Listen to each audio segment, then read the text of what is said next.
Today I'm going to give you some tips for customizing the fit of your cuff down socks that are knit with a heel flap and gusset construction. As always, if you'd like to jump directly to a specific point in the video, there are direct links down in the description. Sock design is like any sort of garment design. It begins with a key circumference measurement that determines or establishes the size. From there, the rest of the sock is proportioned based on averages related to that key measurement. Additional sizes can then be extrapolated from that first basic size. I've knit hundreds of socks for dozens of people, and I've taught many knitters how to knit socks. And so far, nobody has had a completely average sock. There's always some measurement that differs from the norm. Now, a sock knit with those average proportions may be a wearable sock and not a perfect fit, but in some cases, the sock can't even be pulled onto the foot. A few weeks ago, I showed you how to measure your foot for socks, and today we're going to use those measurements to improve the fit of your socks. Every person has a unique foot, so to get a perfect fit, you might need to do some initial tweaking, but these techniques will get you on the road to achieving a better fitting sock. Socks are designed with the assumption that your ball of foot and your ankle are the same circumference, so the sock leg and the sock foot are designed to be 90% of that one identical measurement. Many people have an ankle and ball of foot that differ in size, so if yours differ by more than ½ an inch, select the size that is 90% of your ankle circumference and knit the sock leg accordingly.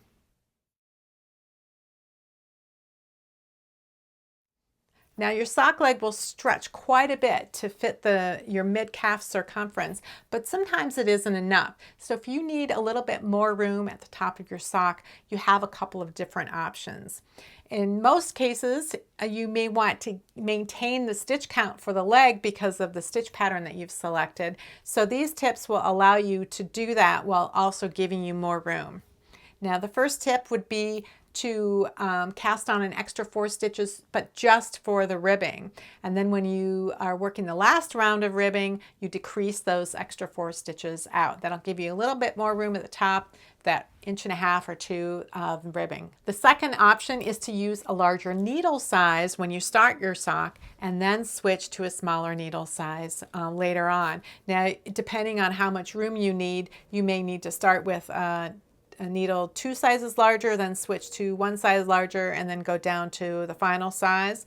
Or you may want to use larger needles in conjunction with the tip about increasing the number of stitches just for the ribbing. You may want to mix and match these techniques in order to get the best fitting sock leg for your leg, but you should also remember to try that sock leg on at each step of the game to make sure that it's fitting as well as you'd like. Here I have a fake sock. It's to demonstrate heel flap and gusset construction for a standard sock. Now, the standard is to use half of the total number of stitches for your heel, and for the traditional heel stitch pattern, which is what this is, it's a slip stitch pattern. On the right side rows, you alternate a slip one with a knit one all the way across. And then on wrong side rows, you slip the first stitch and then you purl all the way across. And this creates this stitch pattern. It looks a bit like ribbing, but you can see these slip stitches create these elongated pattern with the regular rows worked in between. So each of these slip stitches represents 2 rows. A standard method for working a heel flap like this is to work for as many rows as you have heel stitches. So this was a 32 stitch heel, so I knit it for 32 rows. The problem with following that instruction of knitting as many rows as you have stitches is it creates quite a shallow heel. Now this is okay if you have flat feet, but it could be a problem if you do not. It creates a problem for me. So let me show you a sock I knit at the same gauge, same number of stitches. So here's a real sock that I've knit, and what I've done is I've knit my heel flap to the actual length of my heel. And that measurement is the middle of your outer ankle bone to the floor, is the distance of your actual heel. So you can see the difference in the heel lengths. when you work according to this standard method versus knitting according to how long the actual heel is. So with this sock, the leg goes all the way down to my ankle, and then when it reaches the ankle, the heel flap goes all the way to the floor. And this narrower heel flap made with the heel stitch cups the back of my heel. So when I have a shorter heel flap like this, I still have to fill in that heel, and it gets filled in with the stockinette, and the stockinette is wider than this heel stitch is. That means that this is baggier around the back of my leg, plus I had to borrow fabric from the leg, so it got pulled down into my heel area in order to give me this extra length I needed. And because the heel is so short, that meant that my instep here, right here, is very tight. So it's baggy back here, but it's too tight around here. So it doesn't fit me in two key places.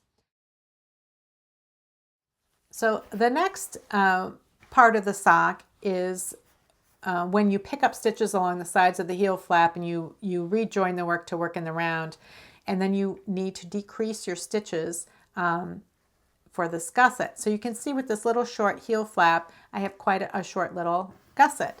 But with my long heel flap, my gusset extends all the way down to here. So it takes me a lot longer to reduce my stitch count, but my foot is a lot larger in circumference here, so I need that extra circumference, and this fits me really well. Now, the gusset length can vary also if your ankle and your ball of foot measurements are different. So rather than automatically decreasing down to your original cast-on number, if your ankle is smaller than your ball of foot, then you want to stop your decreases when you get to a 90% circumference for your foot. So, and if your ankle is larger than your ball of foot, then you want to continue your gusset decreases until you have reached that 90% circumference. The final fit challenge is at the toes. Rather than stopping the foot when you are 2 inches shorter than the foot needs to be, stop the foot when you get to the base of the toes. So if you're knitting the sock for yourself, try the sock on, and when this part of the sock goes right across the base of your large toe, where the toes separate, that's when you start your toe decreases. And then you continue working them until the toe is long enough to just cover the end of your toes. Make a note of how many stitches you ended up decreasing down to so that you can make the second one match.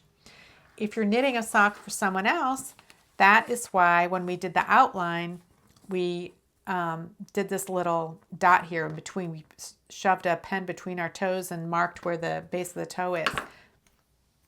So at this point, you can measure from this base of the toe to the end of the longest toe to see how long those should be.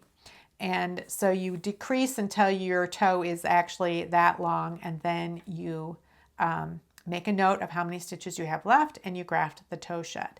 Now, toes come in a lot of different shapes and sizes and lengths, so often you need to continue tweaking how you knit toes for a particular person. And some people have very long toes and they have one toe that extends longer, and so they need a longer toe that goes down to fewer stitches. Some people have toes that go pretty straight across here, and so they need more decreases right at the end and more stitches at the end. It just depends. But the first step is to knit the toe so it's the actual length. The sock toe is the length of your actual toes. These are just the first step toward achieving a better fitting sock. We all have unique feet and we have different preferences for how we want our socks to fit. So once you've applied the techniques that are relevant to your fit situation, you can see if there might be some additional tweaking that you want to do to achieve that really perfect fit in your socks. If you have any comments or questions about this video or any suggestions for videos you'd like to see in the future, you can leave those down in the comments below, or you can join me over in my Ravelry group, Rox. There's a link to that down in the description box below. If you'd like to see any of my other sock related videos, I've linked, there's a link to a playlist right there. And if you haven't already subscribed to my channel, I'd really appreciate it if you did. You can do that by hovering over my face over here and then clicking on the subscribe button when it pops up. Thanks for watching, and I'll see you next week.